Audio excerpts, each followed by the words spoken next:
Get out, you worthless piece of ghetto trash! The words slice through the quiet Arlington afternoon like a whip crack. Officer Bradley Mitchell towers over a black sedan, his face twisted with pure hatred as he glares at the woman inside. Colonel Diana Washington sits behind the wheel, her hands steady despite the venom being hurled at her. She's impeccably dressed, her posture military straight, but to Mitchell she's just another target. Bang! His fist crashes down on her car roof, leaving a visible dent. Diana flinches but doesn't break eye contact. You people think you own this neighborhood? Mitchell drags his baton across her pristine paint job. Scratch, scratch, scratch. Time somebody taught you your place. He yanks her door handle, leaning close enough that spit flies from his mouth. Out!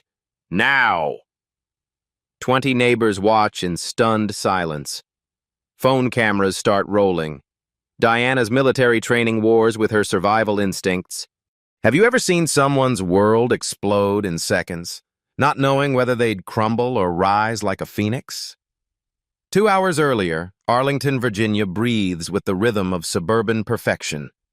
Golden autumn sunlight filters through oak trees lining Maple Ridge Drive, casting dancing shadows on manicured lawns. The air carries the crisp scent of fallen leaves and the distant hum of Pentagon traffic just 3 miles away. Colonel Diana Washington sits in her Pentagon office, reviewing classified briefings on Middle East operations. Her uniform bears 20 years of service ribbons, each one earned through dedication and sacrifice. The morning's intelligence reports demand her full attention. Troop movements, strategic assessments, decisions that could affect thousands of lives. Her phone buzzes. A text from her daughter, Madison. Mom, can you pick me up at 3? Soccer practice got canceled. Diana checks her watch. 1:45 p.m. She has just enough time to finish the briefing summary and drive to Washington Lee High School. She closes the classified files, locks them in her secure drawer, and heads for the parking garage. The drive from Pentagon to Arlington's residential heart takes her through a neighborhood she's called home for 8 years. Tree-lined streets wind past colonial houses with American flags hanging from front porches. Many belong to military families like hers, officers, enlisted personnel, government workers who serve their country in countless ways.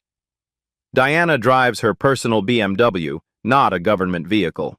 She's changed from her uniform into civilian clothes, a navy blazer, white blouse, and pearl earrings her mother gave her for her promotion to colonel. To any observer, she looks like a successful professional heading home from work. She passes the elementary school where Madison learned to read, the community center where Diana volunteers with veteran families, the small park where she jogs every morning at 05:30 hours. This neighborhood represents everything she's fought to protect, the American dream made real through service and sacrifice. Officer Bradley Mitchell starts his shift with a different mindset entirely. 12 years patrolling Arlington County has hardened him into something ugly. His partner logs show a troubling pattern. 70% of his traffic stops involve people of color, despite Arlington's diverse demographics. Mitchell sees threats where others see neighbors. A black teenager walking home becomes a suspicious person. A Latino family at the community pool becomes potential gang activity. His radio chatter reveals a man who views his badge as a license for power rather than service. Today's patrol briefing mentioned increased vigilance for drug trafficking. Mitchell interprets this as permission to target anyone who doesn't fit his narrow definition of belonging. He's already made 2 questionable stops this morning, both involving minority drivers who were released with warnings after producing clean records. Officer Kevin Walsh rides alongside Mitchell with growing unease. 4 years on the force taught him to recognize trouble, and Mitchell represents everything wrong with policing. Walsh keeps quiet because he needs this job, but his conscience weighs heavier each day. His body camera runs continuously, department policy he secretly appreciates. The neighborhood where Diana drives home tells 2 different stories. For families like the Washingtons, it represents achievement and belonging. Their American flags fly with pride earned through service. Children play safely in yards while parents work jobs that matter. But Mitchell sees invasion. He notices when black families move into his patrol area. He questions their right to prosperity, their claim to citizenship in spaces he considers his territory. His mind creates narratives of criminality where none exist. Mrs. Eleanor Patterson tends her garden 3 houses down from Diana's home. At 67, she witnessed Arlington's transformation from a predominantly white enclave to a genuinely diverse community. She knows Diana as the polite colonel who waves every morning, whose daughter babysits neighborhood children. But Mrs. Patterson also represents the passive complicity that allows injustice to flourish. She'll watch uncomfortable situations unfold without intervening, assuming authorities must have good reasons for their actions. Today we'll test whether comfort or conscience wins when justice demands a choice. The afternoon sun climbs higher as these separate worlds prepare to collide. Diana drives through her neighborhood thinking about her daughter's college applications and weekend family plans. Mitchell patrols the same streets looking for opportunities to exert power. Walsh struggles with his role as silent witness to increasing misconduct. In 90 minutes, their paths will intersect at the corner of Maple Ridge Drive and Oak Street.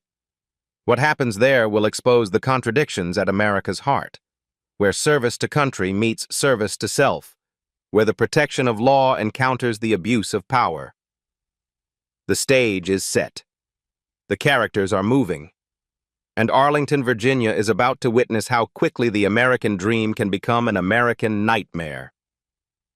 Diana's BMW glides down Maple Ridge Drive at exactly 25 miles per hour, 5 under the speed limit as always. Her hands rest at 10 and 2 on the steering wheel, a habit from military driving courses. The radio plays soft jazz while she mentally reviews her evening plans, help Madison with her college essay, prep tomorrow's Pentagon briefing, call her mother in Atlanta. In her rearview mirror, flashing red and blue lights suddenly explode like angry fireworks. Diana's heart sinks, but her training kicks in immediately. She activates her hazard lights, pulls to the curb near the Johnson family's maple tree, and places both hands visibly on the steering wheel. 20 years of military discipline battles 20 years of being black in America. Mitchell's patrol car lurches to a stop behind her, positioned at an aggressive angle that blocks potential escape routes. He sits for 30 seconds, deliberately building tension while running her plates. The computer screen shows what he doesn't want to see.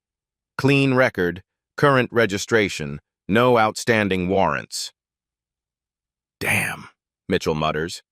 He was hoping for something, anything, to justify what comes next. Walsh shifts uncomfortably in the passenger seat.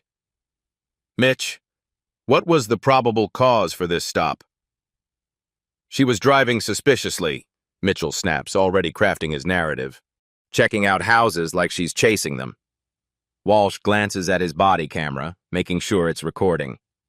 Diana Washington was driving normally. He watched her for 3 blocks, but challenging Mitchell directly means paperwork, confrontation, and potential retaliation. Mitchell approaches Diana's window with predatory swagger. His boots crunch on fallen leaves as he surveys the pristine BMW with obvious contempt. To him, the car represents everything wrong with his world. Black success in spaces he considers his own. Diana lowers her window exactly halfway. Enough to communicate, not enough to allow unexpected reach-ins. Good afternoon, officer. How can I help you today? Her voice carries the controlled calm of someone trained to diffuse dangerous situations. But Mitchell hears something else. Educated diction that he interprets as arrogance, professional composure that he reads as disrespect. License and registration, now. No explanation, no courtesy. Just raw command backed by legal authority. Diana reaches slowly for her purse, narrating each movement to avoid misunderstandings.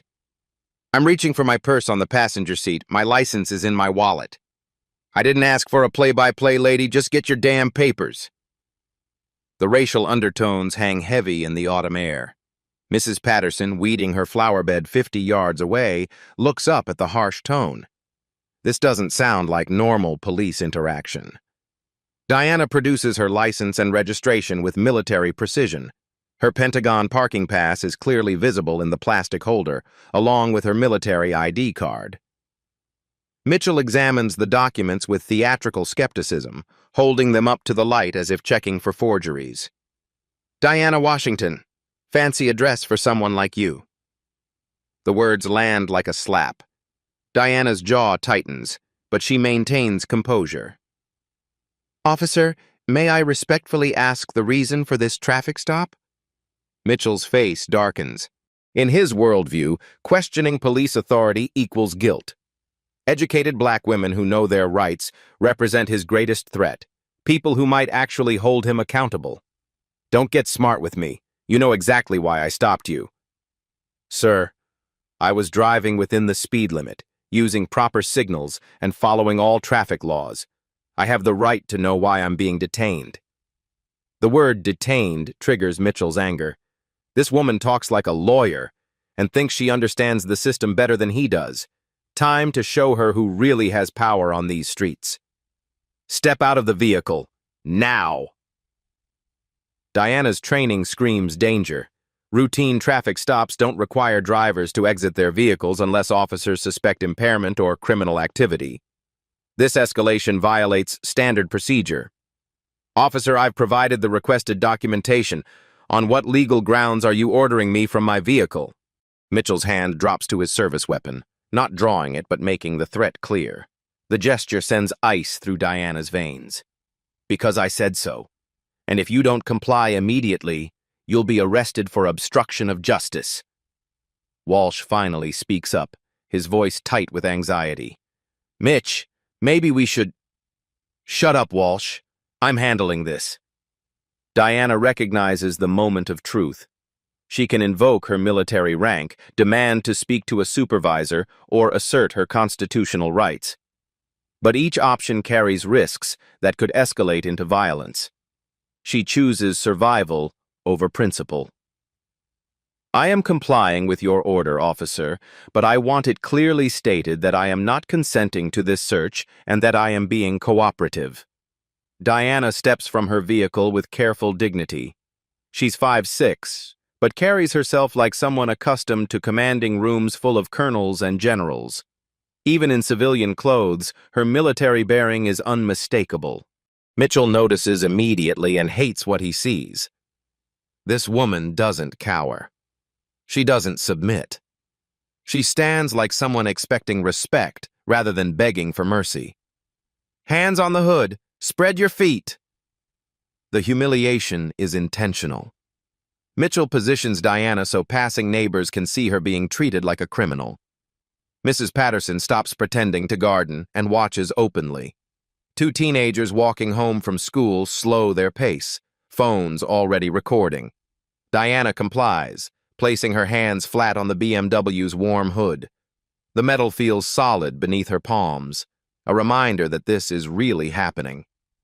Colonel Diana Washington, 20-year military veteran, is being publicly humiliated on her own street.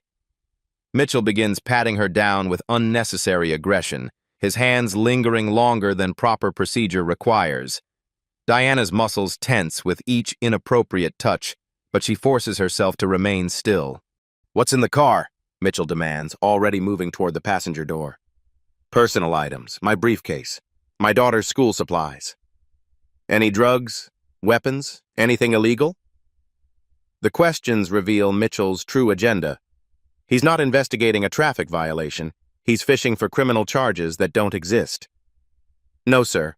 Nothing illegal. Mitchell opens her passenger door without permission, beginning an unauthorized search. Diana's briefcase sits on the seat, leather, expensive, with a Pentagon security sticker warning against unauthorized access. What's this? Looks official. That's my work briefcase. It contains classified materials. Mitchell laughs, a sound like breaking glass. Classified materials? What are you, some kind of spy? He reaches for the briefcase, but Walsh finally intervenes. Mitch, If that's really classified, we need to be careful. Federal jurisdiction issues. Mitchell ignores him, more interested in humiliating Diana than following proper procedure. He rifles through her car systematically. Glove compartment, center console, door pockets. Finding nothing, his frustration grows. The search reveals Diana's life in careful detail. Her daughter's honor roll certificate, a photo of her military unit in Afghanistan, receipts from the dry cleaner, classical music CDs. Everything screams respectability and success, exactly what Mitchell can't tolerate. More neighbors emerge. The Hendersons across the street peer through their curtains. Mr. Rodriguez from the corner house walks his dog closer, instinctively recognizing something wrong with this picture. 3 more teenagers gather at the bus stop, their phones capturing every moment. Diana calculates the growing audience. 17 witnesses now, at least 6 phones recording. This public humiliation is being documented from multiple angles. Mitchell slams her car door and returns to where Diana stands spread-eagled against her vehicle. Sweat beads on his forehead despite the cool October air. "You people always think you're so much better than everyone else," he hisses, positioning himself inches from her ear. "Living in our neighborhoods, driving fancy cars, acting like you belong here." Diana's hands press harder against the hood. The urge to turn around and confront this racist directly wars with her survival instincts. But she knows any movement could be interpreted as aggression, any response as resistance. "I've been nothing but cooperative, officer. I've answered all your questions and complied with all your requests." "Your attitude tells me everything I need to know," Mitchell shoots back. "Probably dealing drugs to afford this lifestyle. Where's the money coming from, princess?" The insult hangs in the air like poison gas. Mrs. Patterson gasps audibly. Mr. Rodriguez stops walking and pulls out his own phone to record. Mitchell continues his psychological assault, circling Diana like a predator. "Bet you've got a record in some other state. Welfare fraud, identity theft. You people always have something to hide." Each accusation hits like a physical blow. Diana Washington, who has served her country with distinction for 2 decades, who holds top-secret security clearance, who has led soldiers in combat zones, is being systematically dehumanized on her own street. But she doesn't break. Her military training holds. Her dignity remains intact. And unknown to Mitchell, his every word and action is being recorded by 7 different devices, creating an evidence trail that will soon destroy his career and change Arlington County forever. The confrontation lasted 12 minutes. It feels like hours, and it's about to get much worse. Mitchell steps back from Diana's car, his face flushed with frustration. 12 minutes of searching yielded nothing. No drugs, no weapons, no contraband to justify his aggressive stop. But instead of releasing her, his anger intensifies. "Turn around. Hands behind your back." Diana's blood turns to ice. "Officer, you've searched my vehicle and found nothing illegal. What are the charges?" "I said turn around." The command echoes across the quiet neighborhood like a gunshot. Mrs. Patterson clutches her gardening gloves to her chest. The teenagers at the bus stop edge closer, their phones capturing every second. Diana slowly turns to face Mitchell, her movements deliberate and controlled. Behind her calm exterior, 20 years of military training calculates exit routes, threat assessments, and de-escalation strategies. But every option leads to the same conclusion: compliance or violence. "Officer, I am not resisting. I am asking for clarification of the charges against me." Mitchell pulls handcuffs from his belt, the metal gleaming in the afternoon sunlight. "Obstruction of justice, suspicious behavior, failure to cooperate with a lawful investigation." Walsh shifts nervously beside his partner. His body camera captures Mitchell's increasingly erratic behavior, evidence that will later prove crucial. But in this moment, Walsh faces the same choice Diana does: compliance or confrontation. "Mitch, her record's clean. Maybe we should just issue a warning and—" "I'll decide when we're done here, Walsh." The outburst silences the younger officer. Mitchell grabs Diana's wrist with unnecessary force, yanking her arm behind her back. The handcuff clicks tight, too tight, cutting into her skin. Diana winces but doesn't cry out. Her military training teaches pain management, but more importantly, it teaches her to document everything. Badge numbers, witnesses, violations of procedure. Every detail will matter later. "These handcuffs are excessively tight," she states clearly, her voice carrying across the gathering crowd. "I am not resisting, but you are causing injury." Mitchell clicks the second handcuff even tighter. "Maybe next time you'll think twice before giving me attitude." The casual cruelty shocks the watching neighbors. Mr. Rodriguez approaches slowly, his phone still recording. "Officer, is this really necessary? She seems like a respectful lady." Mitchell whirls around, his hand moving to his weapon. "Sir, step back immediately or you'll be arrested for interfering with police business." Rodriguez raises his hands but doesn't retreat. "I'm just concerned about excessive force, officer." "There's no excessive force here. This suspect was uncooperative and evasive." The word suspect hangs in the air like an accusation. Diana Washington, mother, colonel, patriot, has been transformed into a criminal by Mitchell's narrative, but the crowd isn't buying it. More neighbors emerge from their homes, drawn by the commotion. They see a well-dressed professional woman in handcuffs, surrounded by multiple officers, while no crime has been committed. Mrs. Eleanor Patterson, 70 years old and white as fresh snow, makes a decision that will haunt her nightmares for months. She approaches the scene with trembling legs. "Officer, I know this woman. She's Colonel Washington. She lives 3 houses down from me. Her daughter babysits my grandchildren." Mitchell's jaw clenches. Witnesses with personal knowledge complicate his narrative, but he's too deep to back down now. "Ma'am, I don't care if she's the Queen of England. She was driving suspiciously in this neighborhood." "I've lived here 40 years, Mrs. Patterson continues, her voice growing stronger. "I know suspicious behavior, and this isn't it." Mitchell takes a step toward the elderly woman, his posture threatening. Diana watches in horror as the situation spirals beyond her control. "Ma'am, return to your house immediately or you'll be arrested for obstruction." The threat against Mrs. Patterson ignites something in Diana's chest, the same protective instinct that made her a leader in the military.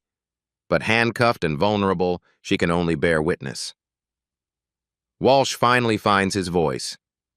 "Mitchell, we need to dial this back. We've got multiple witnesses, phones recording." "Shut up, Walsh. You question me one more time and I'll write you up for insubordination." The partnership dissolves before everyone's eyes. Walsh steps away from Mitchell, his body language clearly distancing himself from his partner's actions. Mitchell forces Diana toward his patrol car, his grip on her arm leaving bruises that will photograph well in court later. With each step, his desperation becomes more apparent. "You think your fancy neighborhood protects you?" he whispers in her ear. "You think these people give a damn about you? They see the same thing I do, someone who doesn't belong." Diana's response is measured and clear, meant for the recording phones. "Officer, you are committing multiple civil rights violations. I strongly advise you to contact your supervisor." "Are you threatening me?" "I'm trying to prevent you from destroying your career." Mitchell shoves Diana against his patrol car, her face pressed against the hot metal. The humiliation is complete. A decorated military officer treated like a common criminal on her own street. But Diana Washington didn't survive 20 years in the military by breaking under pressure. Her voice remains steady, professional, carrying the authority of someone accustomed to command. "Officer Mitchell, badge number 2847. I am stating for the record that I am complying with all lawful orders while not consenting to this detention. I am requesting immediate contact with your supervisor and my attorney." Mitchell's response reveals the depth of his desperation. "Shut your mouth before I add resisting arrest to your charges." The crowd gasps. Diana hasn't moved, hasn't struggled, hasn't raised her voice. Yet Mitchell threatens additional charges for imaginary resistance. 2 more patrol cars arrive, responding to Mitchell's earlier call for backup. Officers Sarah Carter and Marcus Rivera step out, immediately sensing the tension crackling through the air. Chen approaches Walsh quietly. "What's the situation here?" Walsh hesitates, loyalty warring with conscience. Mitchell stopped her for suspicious driving. "But honestly, Carter, I don't think we had probable cause." Rivera surveys the scene. A professional woman in handcuffs, surrounded by concerned neighbors, with multiple phones recording everything. His 15 years of experience recognize a career-ending disaster in progress. "Mitchell, what are the charges?" "Obstruction, failure to comply, suspicious behavior." Rivera examines Diana more closely. Her posture, her bearing, the way she carries herself despite the handcuffs, everything screams military training and leadership. "Ma'am, what's your name?" "Colonel Diana Washington, United States Army, currently serving at the Pentagon." The words hit Rivera like a physical blow. A colonel, a Pentagon officer, on camera, in handcuffs, in front of witnesses. Chen steps closer to Mitchell. "Did you verify her identity?" "She's lying, probably stolen ID." But Carter notices Diana's Pentagon parking pass in the car, the military bearing, the professional demeanor. Her gut tells her Mitchell has made a catastrophic mistake. Diana's phone, still in her car, begins ringing. The caller ID shows Jen Hayes, Pentagon. The sound cuts through the afternoon air like a siren. Diana looks at the phone, then at the officers. "That's my supervisor, General Patricia Hayes, Pentagon Security. When I don't answer, she'll initiate emergency protocols." Mitchell's face goes pale.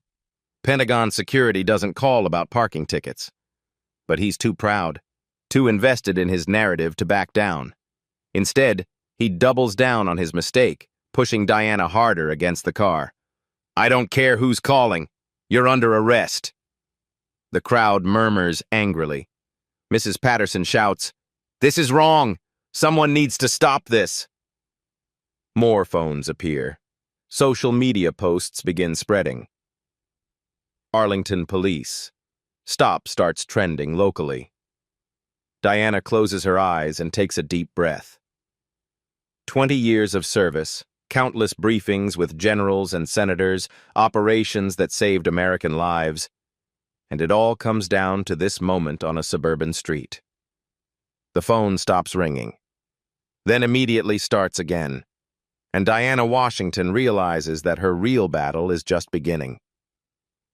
The second phone call pierces the tension like a blade through silk.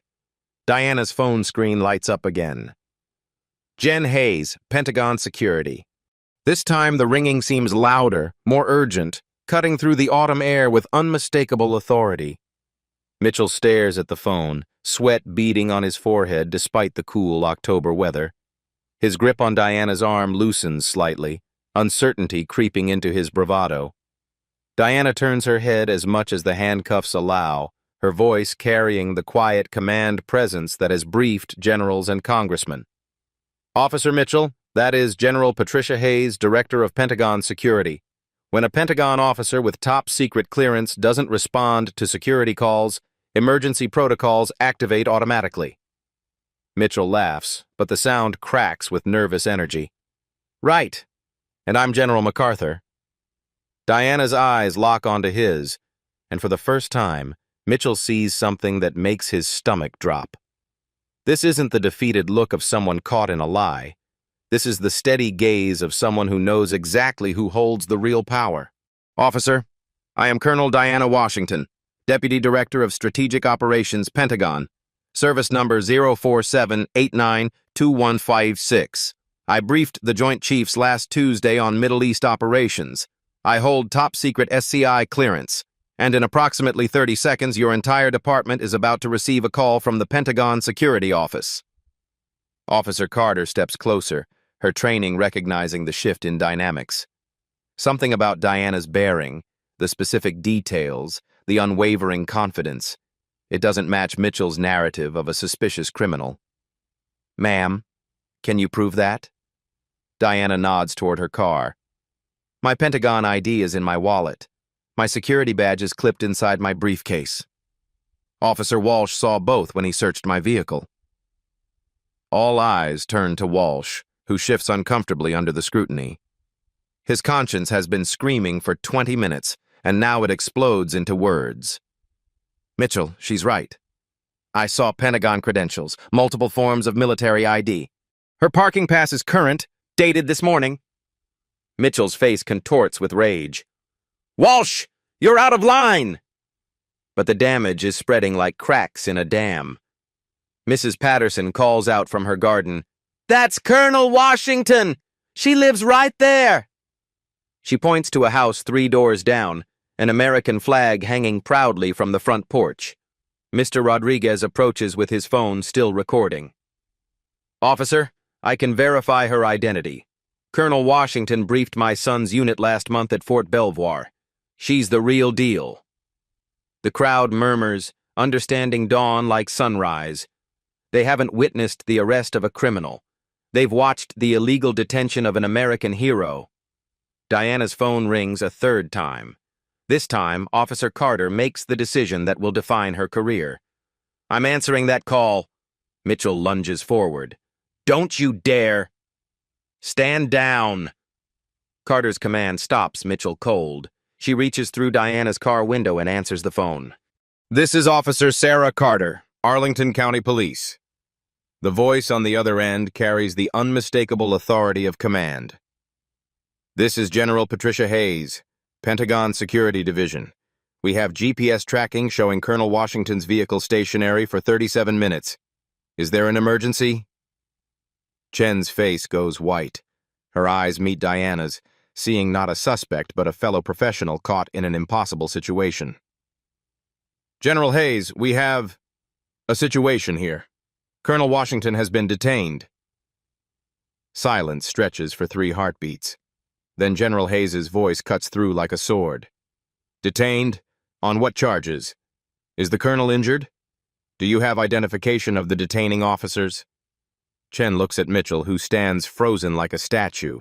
The magnitude of his error crashes over him in waves. General, this is Officer Carter, badge 4821. The detaining officer is Bradley Mitchell, badge 2847. No apparent injuries, but the colonel is currently in restraints. Put Colonel Washington on the phone, immediately. Chen approaches Diana, holding the phone near her ear. General Hayes, Colonel Washington here. Diana, are you hurt? Do you need medical attention, legal representation? Diana's voice remains steady, professional, but something has fundamentally shifted.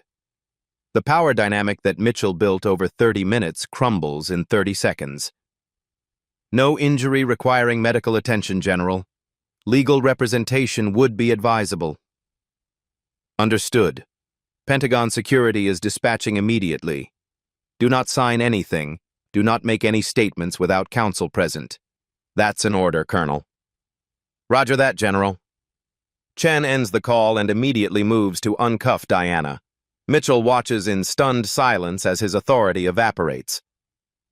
Colonel Washington, I sincerely apologize for this situation. Diana rotates her wrists, restoring circulation as the too tight handcuffs come off.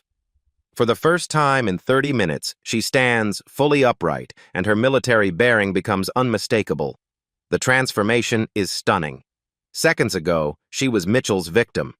Now she's revealed as what she always was, a senior military officer with the bearing and presence to command rooms full of generals. Diana addresses the crowd, her voice carrying across the street with natural authority. Ladies and gentlemen, I want to thank everyone who witnessed this incident and spoke up. Your courage matters more than you know.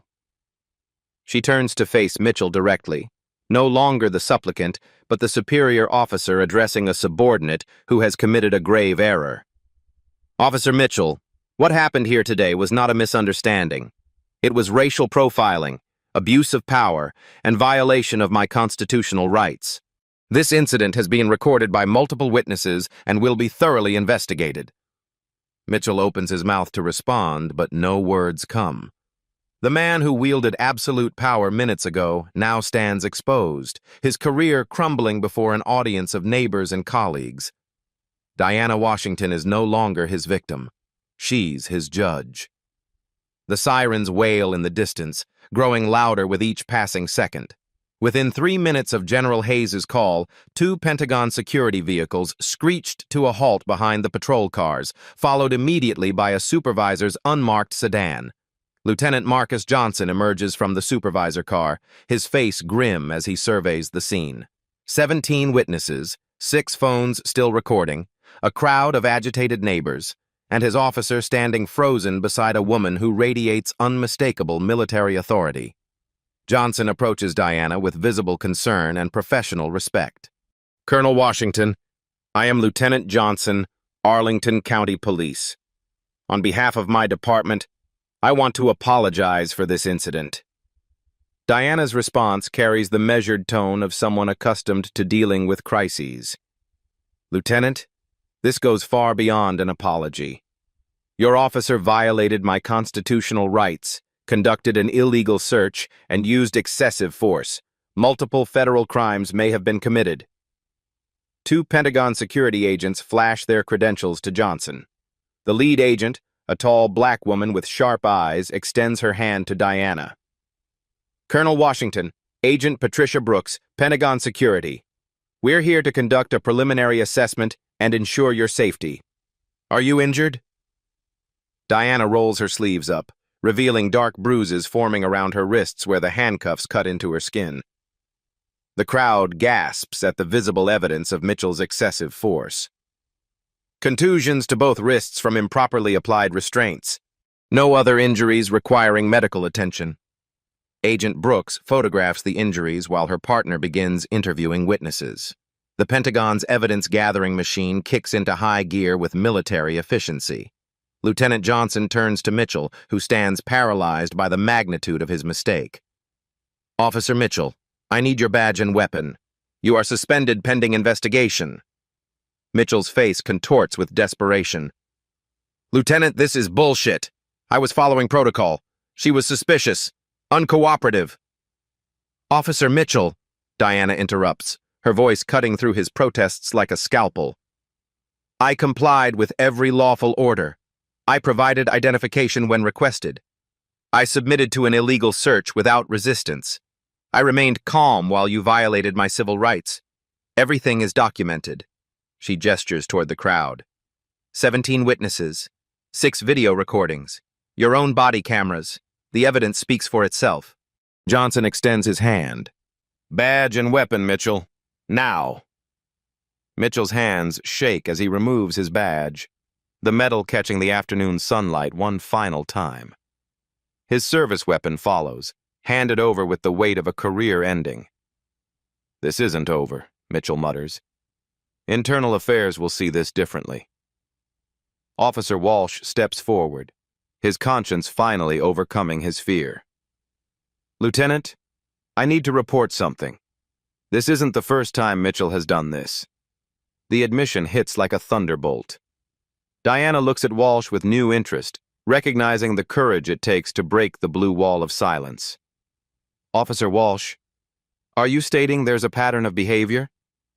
Walsh nods, his voice growing stronger. "Yes, ma'am. I have documentation of similar incidents. Traffic stops with no probable cause, all involving minority drivers. I should have spoken up sooner." Lieutenant Johnson's jaw tightens. A pattern of misconduct means departmental liability, federal investigations, and potential criminal charges. Agent Brooks approaches with her preliminary report. "Colonel, we've identified 7 witnesses with video evidence. Mrs. Patterson, Mr. Rodriguez, and 4 teenagers all captured different angles of the incident." Diana nods, then addresses the crowd directly. "I want to thank everyone who witnessed this incident and had the courage to speak up. Mrs. Patterson, Mr. Rodriguez, all of you, your willingness to stand up for justice matters." Mrs. Patterson steps forward, tears in her eyes. "Colonel, I'm so sorry this happened in our neighborhood. This isn't who we are." Diana's response reveals the leader she's always been. Mrs. Patterson, this isn't about our neighborhood. This happens to Black Americans everywhere, every day. The only difference today was my rank gave me a platform people would listen to. Officer Carter approaches with Diana's personal belongings. Wallet, keys, phone. Colonel, your property. Again, my sincere apologies for this incident. Diana accepts her items with dignity. Officer Carter, you made the right choice answering that phone call. Leadership sometimes means standing up to colleagues when they're wrong. Chen nods, understanding the lesson being taught. Lieutenant Johnson addresses the crowd. Ladies and gentlemen, this incident will be thoroughly investigated. We ask for your patience as we review all evidence and testimony. Diana's phone buzzes with text messages. Colleagues at the Pentagon who saw the social media posts, friends expressing support, her daughter asking if she's okay. The immediate crisis has passed, but Diana recognizes this is only the beginning. Justice requires more than apologies and suspensions. It demands accountability, consequences, and systemic change. And Colonel Diana Washington has never retreated from a mission in her life. 48 hours after Diana's humiliation on Maple Ridge Drive, the story explodes across national media like wildfire consuming dry timber. CNN leads with, Pentagon colonel handcuffed in her own neighborhood. MSNBC runs continuous coverage under when serving your country isn't enough. Even Fox News cannot ignore the optics of a decorated military officer treated like a criminal. The Washington Post's front page headline reads, The Colonel Who Couldn't Drive Home, Racial Profiling in the Pentagon's Backyard. The article, written by Pulitzer Prize winner Sarah Carter, details not just Diana's ordeal, but a pattern of discriminatory policing in Arlington County that has been ignored for years. FBI Civil Rights Division Director James Martinez announces the federal investigation during a packed press conference. When law enforcement officers violate the constitutional rights of American citizens, particularly those serving our nation in uniform, the full weight of federal law will respond. Pentagon Inspector General Catherine Webb launches a parallel investigation not into Diana's conduct, but into how military personnel can be better protected from discriminatory treatment by local law enforcement. The irony isn't lost on anyone. America's warriors need protection at home from those sworn to serve and protect. Virginia Attorney General Rebecca Thompson adds her voice to the growing chorus demanding justice. The evidence in this case is overwhelming. Officer Mitchell's actions represent everything wrong with policing in America today. Social media campaigns explode across platforms. Justice for Colonel Washington trends nationally within hours. Military families share their own stories of discrimination, creating a digital flood of testimonies about service members facing prejudice despite their sacrifice. The evidence against Mitchell mounts like an avalanche. Body camera footage reveals clear constitutional violations. No probable cause for the stop. Illegal vehicle search.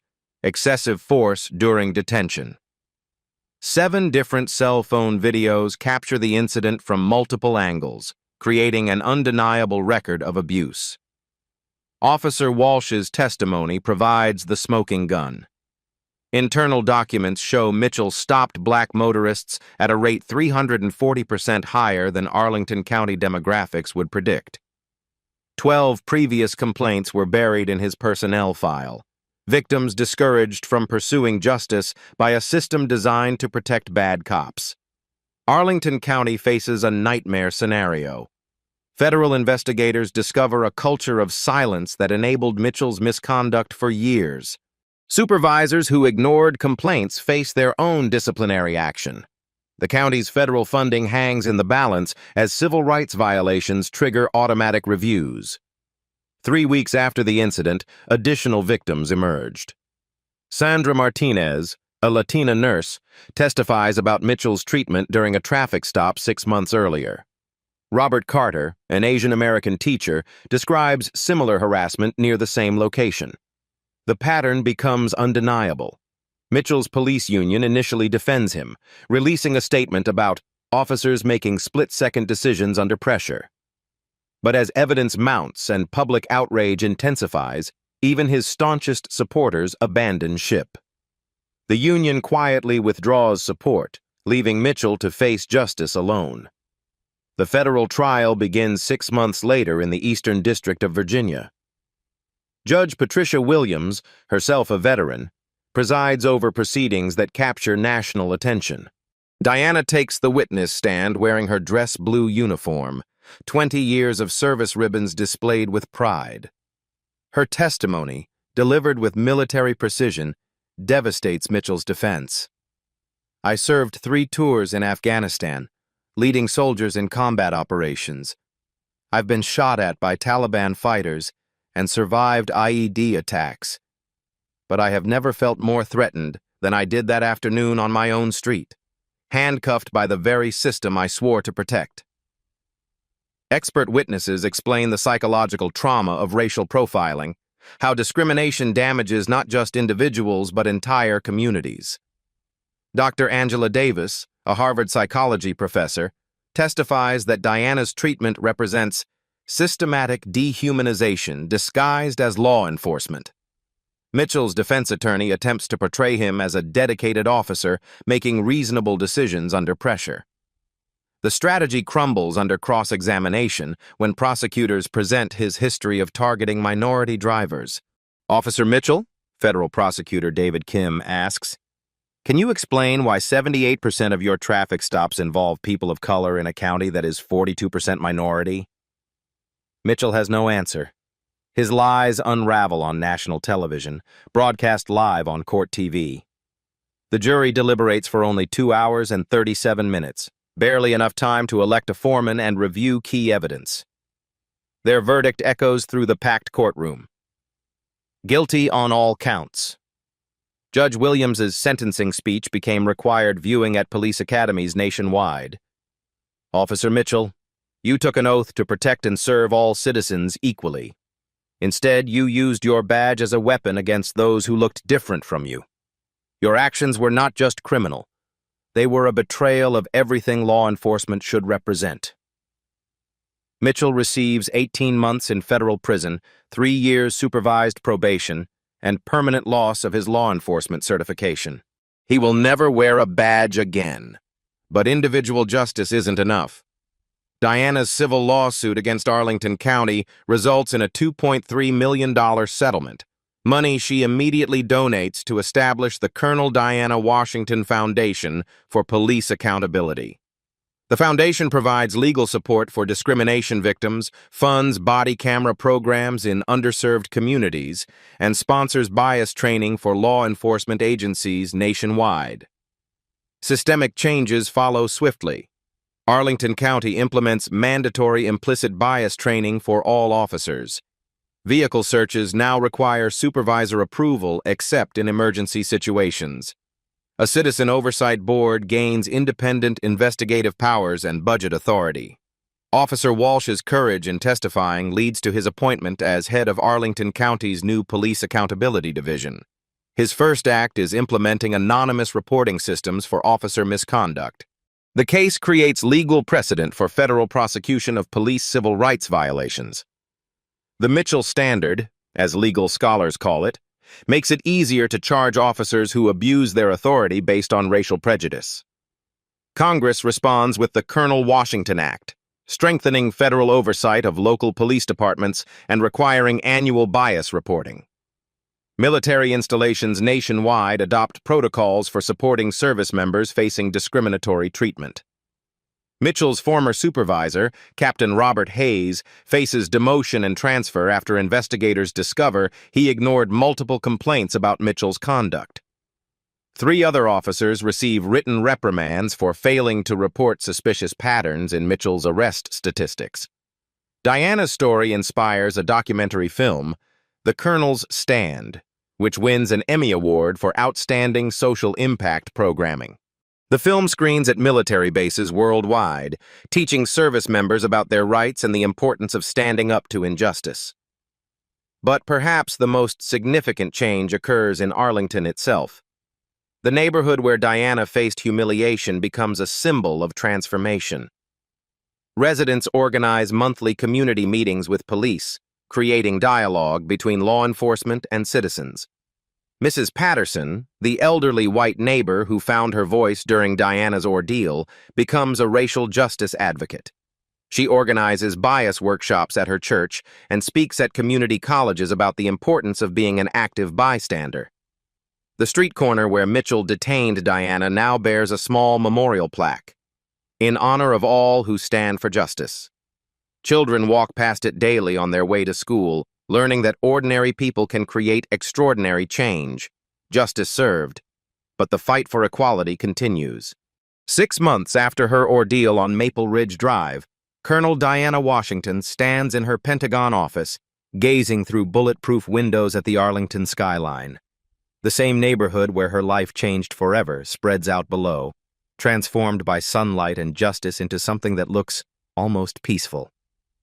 Her desk holds 3 items that weren't there before: a framed photo of the 17 neighbors who stood up for her, a congressional commendation for her courage in pursuing justice, and a letter from a young black cadet at West Point who wrote, "Colonel Washington, you showed me that dignity is never negotiable." Diana's promotion to full colonel arrived 2 weeks ago, but the ceremony felt different. Standing at attention while the flag was raised, she thought about all the service members who faced discrimination despite wearing the uniform. Her rank didn't protect her from racism, but her platform allows her to fight it. The personal costs have been real. Death threats arrive weekly from Mitchell's supporters. Her daughter Madison, now a senior at Washington Lee High School, endures whispered comments about her troublemaker mother. But Madison has grown stronger, starting her school's first civil rights club and planning to study law at Howard University. Diana's marriage has deepened through the crisis. Her husband, Colonel James Washington, himself a decorated officer, became her fiercest advocate and closest advisor. Together, they've created a partnership that balances military service with social justice advocacy. The Colonel Diana Washington Foundation has grown beyond Diana's wildest expectations. Corporate sponsors, military families, and individual donors contribute to programs that provide legal support for discrimination victims nationwide. Last month, they helped a young Marine sergeant win his case against racist treatment by civilian police in Georgia. Diana speaks at military academies monthly now, teaching future officers about moral courage and the importance of standing up for what's right. Her message never changes. Leadership isn't just about commanding soldiers in battle. It's about defending justice wherever you find injustice. The broader impact continues rippling outward. The Mitchell case influenced police reform legislation in 17 states. Federal funding now requires bias training and accountability measures that save lives and careers. Officer Walsh, promoted to captain, runs Arlington County's model accountability program that other departments study and replicate. Arlington itself has become a symbol of community transformation. The neighborhood association where Diana's ordeal occurred now includes mandatory bias training for new residents and regular dialogues between police and citizens. Property values haven't dropped despite fears from some residents. They've actually increased as the community became known for progressive leadership. Mrs. Patterson, now 71, serves on the county's police oversight board.